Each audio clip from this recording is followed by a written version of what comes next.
time's not for wasting. There's a monkey on my back. Now I'm wandering this landscape like Jack Kerouac. Do you think I should go back to my old neighborhood? Well, I worked up in a high rise, the 37th floor. I go to bring my coffee, thought I'd never want for more. Do you think I should go back to my old neighborhood? My whole family. Okay. Welcome to our 4th edition of Mountain Monitor. Today I will be telling you about the Nevada City Elks Lodge number 518 and the wonderful, colorful town of Nevada City. But first, here is news of some of the Elks Lodges in the Northeast District of California. Each year, on the first Sunday of December, every Elk Lodge in the nation honors its fallen members who have passed in the previous year by having a memorial service. This year, the memorial service was held on December 4th. Auburn Lodge number 1691 has added a special element to the ceremony in that candles are lit that have personalized with each fallen member's name. Family and friends are invited to light the candles in respect of their loved one. In the event there is no one to light a candle for a specific member, one of the officers of the Auburn Lodge honors that member so no member goes unrecognized. Nevada City Lodge number 518 has ongoing events scheduled every month. Dinners are served every Monday and Wednesday night at 5 p.m. The Elk meetings are every 2nd and 4th Thursdays. Family night is every 1st Thursday at 5 p.m. Every 3rd Wednesday, the Lodge offers a Blue Plate special. There are many special events that can be viewed on their calendar at www.nevadacityelks.com. The Grass Valley Lodge has bingo every Thursday at 5:30 p.m. as well as taco night every 3rd Monday. Their lodge meetings and dinners are the 1st and 3rd Wednesday of every month. Go to their website for a complete calendar of events at www.grassvalleyelks.org. The Quincy Lodge number 1884 meeting nights are every 2nd and 4th Wednesdays each month. Dinner is served on those meetings. You can call the Lodge for more information on other events at 530-283-1680. Auburn Elks Lodge number 1691 held its annual ER Christmas gathering on Monday, November 26th. It was a busy day as members assembled in the morning and decorated the lodge with 2 Christmas trees, lots of evergreen garlands and tinsel, and then came back in the evening for a potluck and brought unwrapped toys and non-perishable food items for the yearly contribution to the Placer County Food Bank and for an organization to distribute toys to children of disadvantaged families. If you have stories or news of upcoming events that you want to be included in our Mountain Monitor broadcast, email me at news@mountainmonitor.video. Nevada City, California is a charming gold rush town that has been updated with the modern amenities of the 21st century while maintaining the authenticity of the 1850s. Many historic buildings are still being used today in everyday life, not just as museum pieces interspersed here and there amid modern architectural structures. There are lots of famous characters who were connected to and influenced by Nevada City. During the California Gold Rush, Nevada City was known as Deer Creek Dry Diggins, later as Caldwell's Upper Store, and finally, in 1849, it was named Nevada, Spanish for snowfall, a reference to the snow-topped mountains in the area. The town had its share of firsts in California history. The gold tunnel of the north side of Deer Creek was the city's first mine, being located in 1850. The first sawmill with a water wheel was built by Lewis and Son on Deer Creek just above the town in August 1850. In 1850 and 51, Nevada was the most important mining town in the state, Nevada County being the leading gold mining county in the state. It had a population of over 10,000 boisterous souls.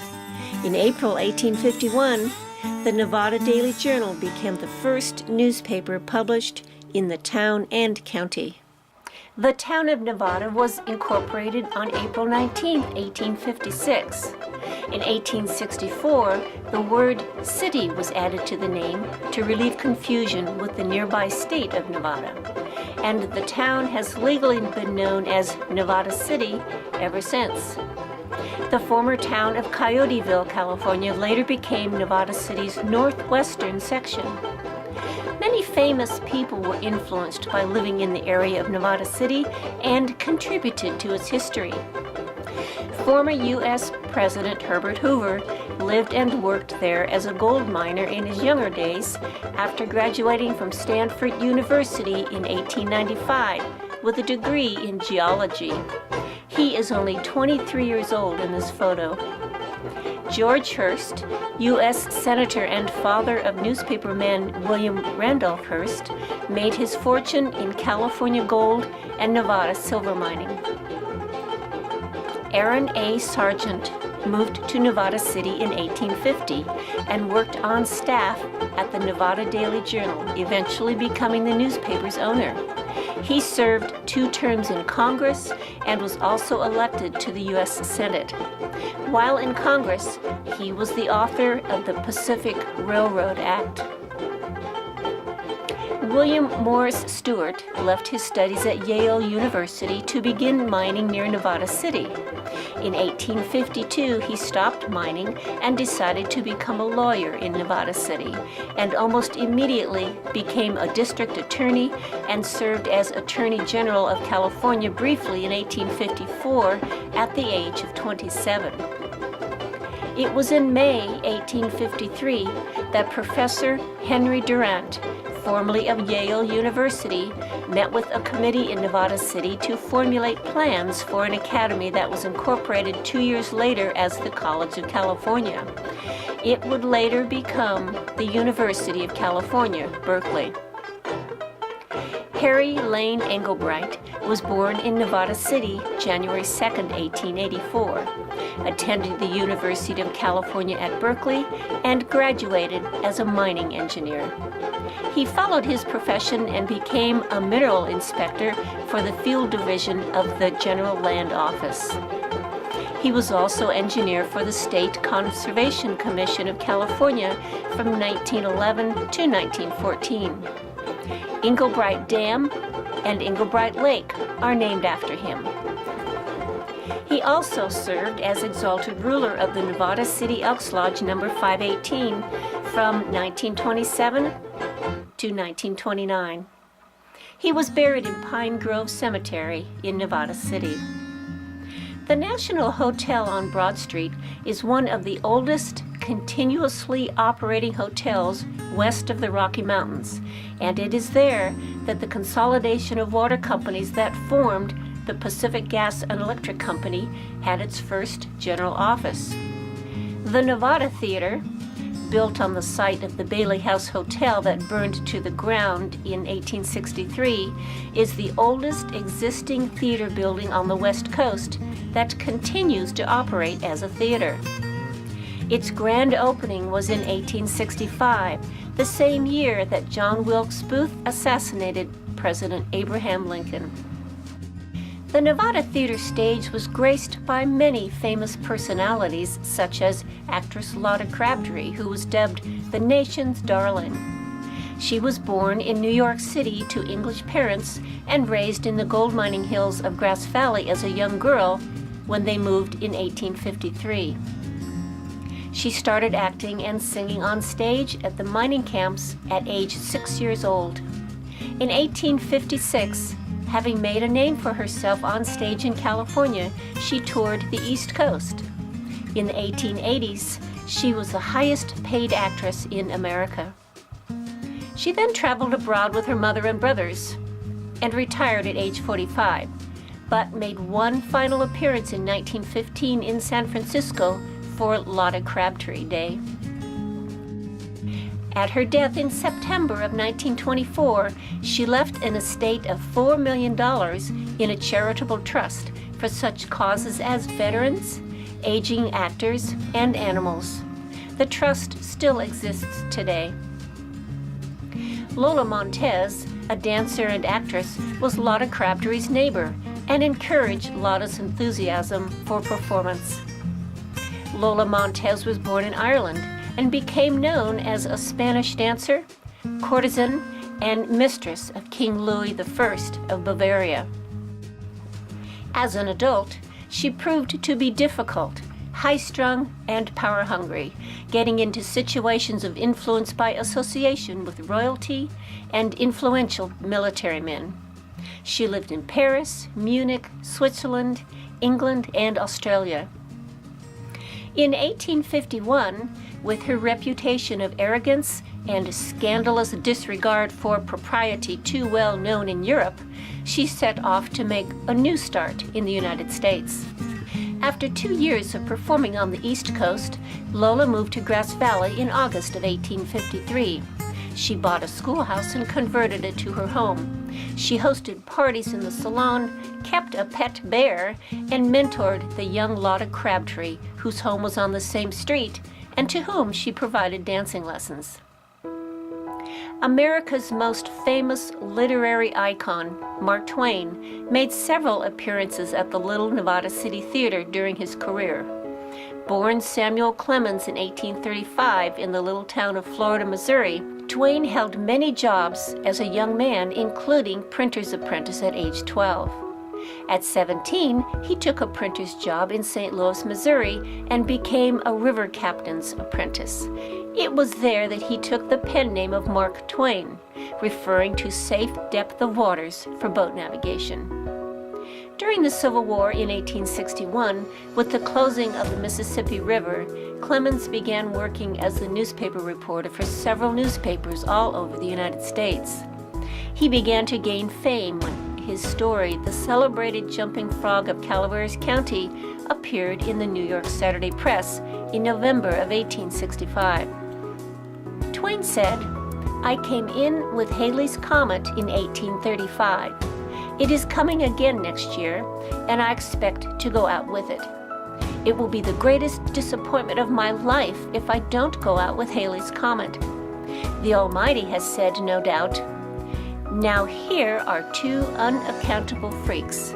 They came in together, they must go out together.'" Mark Twain died the day after Halley's Comet's return. Twain's funeral was at the Old Brick Presbyterian Church in New York. He is buried in his wife's family plot at Woodlawn Cemetery in Elmira, New York. The Miners Foundry started as Nevada Iron Foundry and Machine Shop in 1855 by Edward Coker. The Ironworks Foundry and Blacksmith Shop was built to serve the needs of the loggers of the California Gold Rush miners in the Sierra Nevada foothills. In the 1870s, Lester Allen Pelton came to the foundry with an idea for a new type of water wheel with mining application. This little Nevada City foundry was the first manufacturing location of the Pelton wheel. Lester Pelton is considered to be the father of modern hydroelectric power. Since 1960, downtown is the site for a challenging professional cycling race called the Nevada City Classic. Races for juniors, men, and women usually take place on Father's Day weekend. The race attracts thousands of visitors. In June 2009, Lance Armstrong was the winner. Live music, theater, and dance are performed nearly continually at Miners Foundry Cultural Center and the historic Nevada Theater. Many bars and restaurants feature live music. The Constitution Day Parade is held the second Sunday of September since 1967. It is one of the oldest and largest Constitution observances in the western United States. The Nevada City Film Festival started in 2001. The festival has grown from a showcase for local filmmakers to an international film festival hosting notable filmmakers from around the country. The annual festival is held over the course of 4 days in August. The Nevada City Film Festival has been called the Sundance of the Foothills. Victorian Christmas is an annual family tradition that takes place 2 Wednesday evenings and 3 Sunday afternoons in December, and features holiday activities for all ages, like carriage rides, arts and crafts, live entertainment, and savory Yuletide treats and libations. Similar to hot summer nights in July, the streets of downtown Nevada City are closed to motorized traffic for this Victorian Christmas. The Nevada City Elks Lodge, number 518, was founded in 1899 with E.M. Preston serving as its first exalted ruler. I drove to the lodge and was able to talk to 3 members who, between them, have been members of the Elks organization for over 100 years. Their personal experiences and insights are priceless. I was fortunate to be able to talk with 3 of the long-standing members of Nevada City Elks Lodge number 518 about the history of the formation of the lodge and the town of Nevada City. Carl Novak is a longtime Elks member and presently a 5th-year trustee. Elkdom is a family tradition for him, his father William Novak having held the position of exalted ruler in 1956 to 1957. Carl recalls going into the lodge at 9 years old after school and assisting in doing chores that needed to be done. Bill Mueller has been an Elk for 59 years, initially joining the order in Minnesota in 1957 and coming to the Nevada City Lodge in 1998. He has held many Elk offices, including being a trustee for 15 years. Larry Underkoffer is a 27-year member and has gone through the chairs, completing his officer service as exalted ruler. He was instrumental in building the present lodge. The first exalted ruler of Nevada City Lodge number 518 was E. M. Preston in 1899. The event of the installation was held in the local Oddfellows Lodge, and the banquet was held in the National Hotel. Nevada City has been plagued by multiple fires in its history. In its early days, when it was still called Caldwell Upper Store, it was a mining town of tents and susceptible to fires. The history of Nevada City is in many ways tied to a fire. 1874 was the last big fire that burnt most of the town down. So most of the buildings in downtown Nevada City go back to 1874. Or 70, I won't say the fire was in 74, the fire could have been in 72 or 3. Mm-hmm. But most of the buildings down there date to that time. Huh. And that was the beginning of the brick structures in Nevada City for fire. Everybody has iron doors and shutters. The Nevada City Lodge has been in 3 different locations as the result of fires in 1914 and 1961. So when you came into the lodge, you 3, at different times, the lodge was not in this location. Where was it located? Downtown. On Pine Street. Pine Street. Okay. And it was upstairs somewhere? Was it upstairs? On the 2nd floor of the building, yeah. Is that the building that is now Fire Tux? Fire Tux, yes. Okay. That building was the second site of the Elks Lodge. Where was the first site was, I believe, on Spring Street, but that was a very short-lived situation because there was a fire. And incidentally, the old lodge building that we had, we sold it to some people in town, And it burned down completely here just about 3 years ago, didn't it? Oh, so that's separate from the Friar Tuck's one? Yeah. Oh, another It one. destroyed the whole building. Boy, I don't know if you want to walk in here. So they rebuilt it pretty much the way it was. It's very similar, except now I think the county rents the upstairs floor. Our old Elks Lodge is now in county offices, Oh, probation department. are you in there? Huh? Are you in the probation? No, I'm not on probation. I'm out.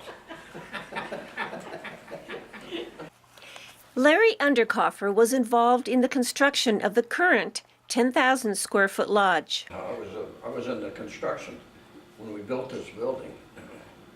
I was a second superintendent.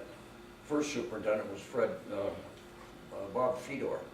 He passed away and had a stroke, and I had to take over from him when we finished the building in '96.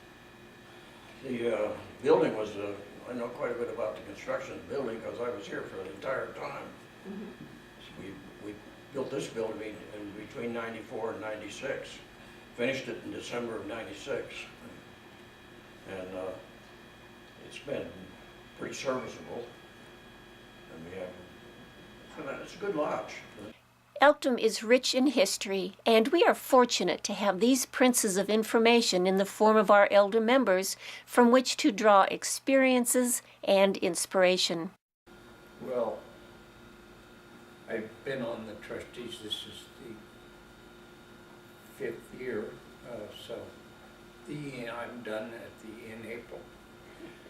And within the trustees, I don't really have an official job, but it seems like everybody knows my phone number when something breaks. I'm going to get a new phone number, I think, but I don't think I'm going to be able to shirk that job off on anybody. I think I'm just going to continue. So that's all fine. Well, it's hard to replace people like you that have all the experience, and I'm very new. I've only been in the lodge for 4 years. And Bob Oles, you know who he is, the secretary, you can go to him for everything. He's just so knowledgeable, and I'm sure you three are the same. I think people probably rely on you pretty heavily, and we're grateful that you're doing what you're doing. Well, That's why we're here. I know exactly. These three have known each other for quite a while now, and their friendship and camaraderie is evident. I asked about fond memories. We had a lot of good times because this is our jokester right here. I can't tell. You seem so quiet. We do. And we do a lot of things together, so we're pretty good friends. No pranks No on pranks. each other? Oh, we do pranks once in a while. I pulled a couple of things on Larry. Yeah. And did he give it back? I don't think you I did. haven't been able to get even with him for some of the things he's done. It was a joy talking with these three men, discussing the history of Nevada City, the start of the Elks Lodge, and the present lodge building and its construction. just another fact Yes. that is kind of interesting about Nevada City. It was originally called Nevada. When the miners left here to go to the Comstock, they stole the name and took Nevada with them. And that's how they added the city to it, Nevada City. And Nevada got the name. Now, the county happens to be shaped like a derringer. And if you look at it on the map, it happens to also be pointed basically at Carson City.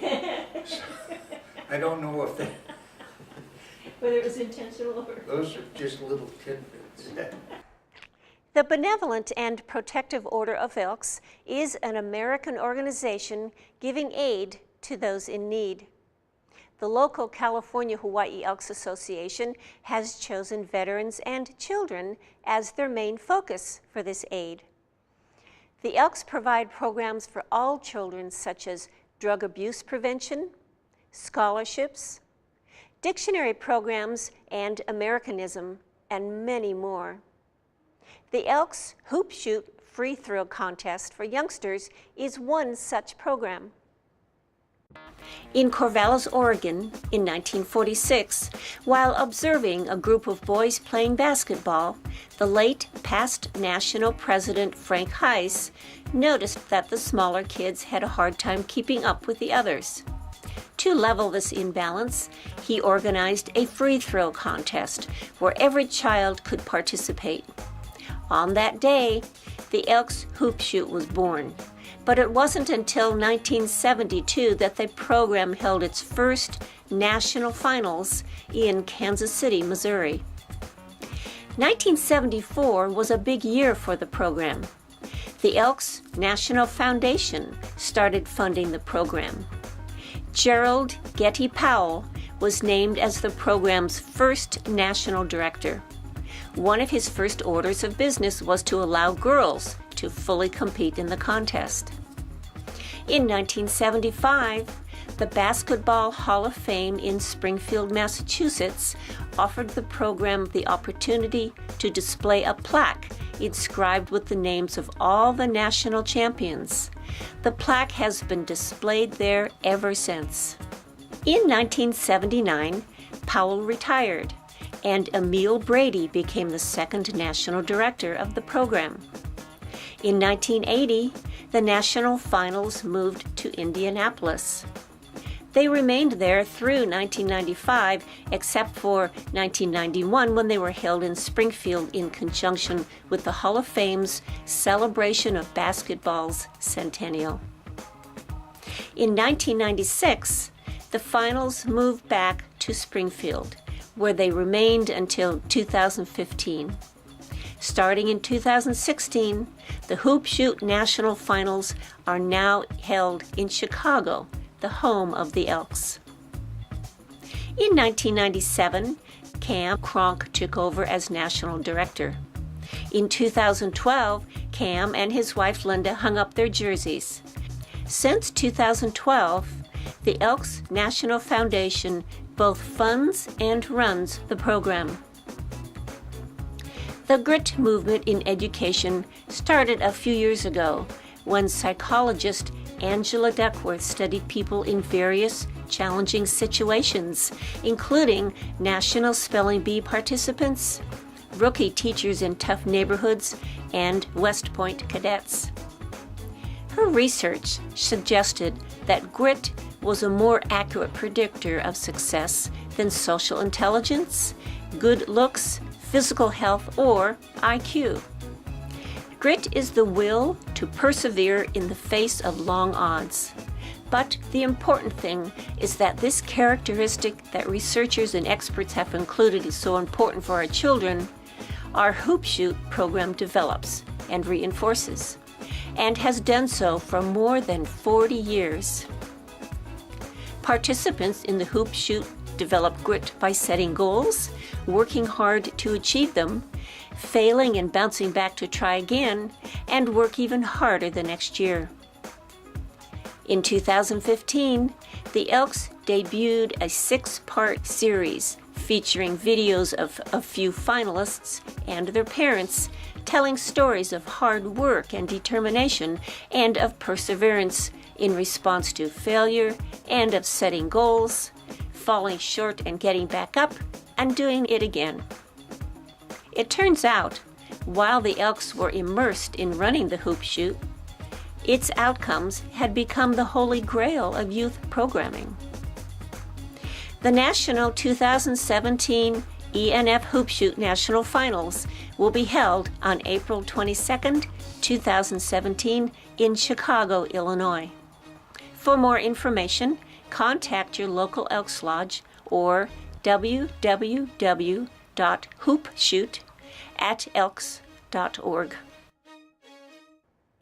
Another of the children's programs developed by the Elks is a very successful drug awareness and abuse prevention program. The Benevolent and Protective Order of Elks has a source center for the Elks National Drug Awareness Program, the largest volunteer drug awareness program in the United States. They are very proud of their dedicated army of volunteers who freely give their time and talents to this most noble cause. They employ the use of visual aids, printed materials, and games to educate their youth. The Elks are committed to eliminating the use and abuse of illegal drugs by all members of society and believe that in order to ensure a bright future for our country, it is essential that our children be raised in a drug-free environment. The Elks Drug Awareness Program has a series of videos to help educate our youth against drugs and its adverse effects on our bodies. There is also a series of drug awareness coloring books. Go to elks.org/programs or contact your local Elks Lodge. The Avengers are helping the Elks combat bullying, underage drinking, and the abuse of pharmaceutical drugs. The Avengers battle alien robots to show our children if they are being bullied and pressured to use alcohol and pharmaceutical drugs, they can always find help and that they are never alone because help is available and they mustn't be afraid to ask for that help. The printed version of the Never Alone comic book is available to be used in classroom situations. You can view the online version at the web address on your screen. Spread the word that you are never alone and that someone will always be ready to help you lead a safe and drug-free life.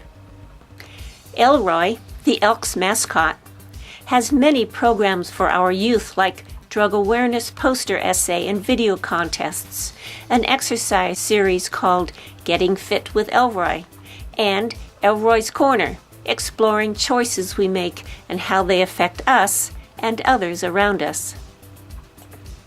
To view the many youth programs, go to elks.org/programs or contact your local Elks Lodge. To find an Elks Lodge near you, go to elks.org and Lodge Locator on the homepage.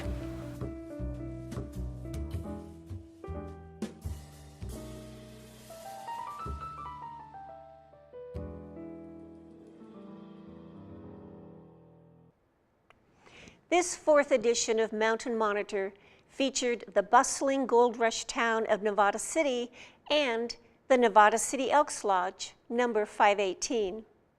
Meet with me next time when I will tell you about the Lake Almanor Elks Lodge, number 2626, in the little town of Chester, located in the high desert region of Northeast California.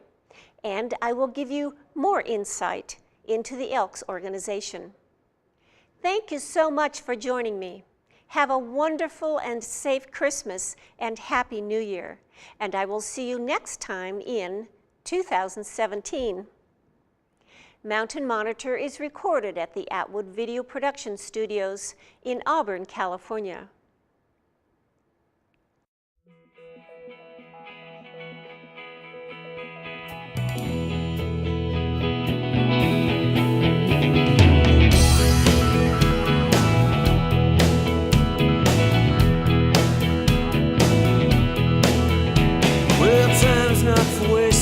There's a monkey on my back. Now I'm wandering this landscape like Jack Kerouac. Do you think I should go back to my old neighborhood? Well, I worked up in a high rise, the 37th floor. I go to bring my coffee, thought I'd never want no more. Do you think I should go back to my old neighborhood? Whole family never knew me as I really am. I've crossed the line from apathy